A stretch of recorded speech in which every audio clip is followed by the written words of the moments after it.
Hi viewers, இன்றைக்கி நான் உங்களுக்காக பண்ண போகிறது மஷ்ரூம் தொக்கு. பண்ணலாமா? வாங்க பார்க்க. எண்ணெய் காஞ்ச உடனே கடுகு போடணும். கடுகு வச்ச உடனே ஆனியன் போடணும். வெங்காயம் நல்லா வதங்கின உடனே தக்காளி போடணும்.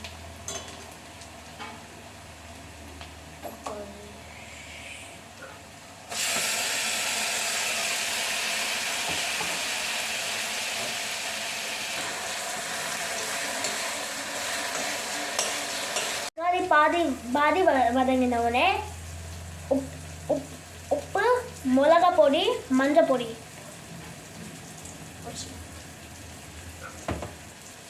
நல்லா போட்டுட்டு நல்லா வதக்கணும்.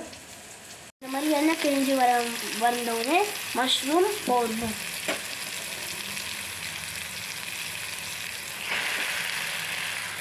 மஷ்ரூம் போட்டாச்சு. இப்போ நல்லா மிக்ஸ் பண்ணணும்.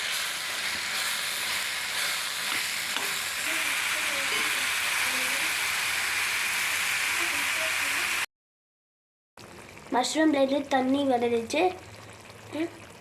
தண்ணி நல்லா வதங்கி வரலும் வதக்கணும். மஷ்ரூம் நல்லா வந்துச்சு. இப்போ மஷ்ரூம் தொக்கு ரெடி. ஸ்டைலாக மஷ்ரூம் தொக்குங்க. லைக் பண்ணுங்கள், ஷேர் பண்ணுங்கள், சப்ஸ்கிரைப் பண்ணுங்கள். பாய்.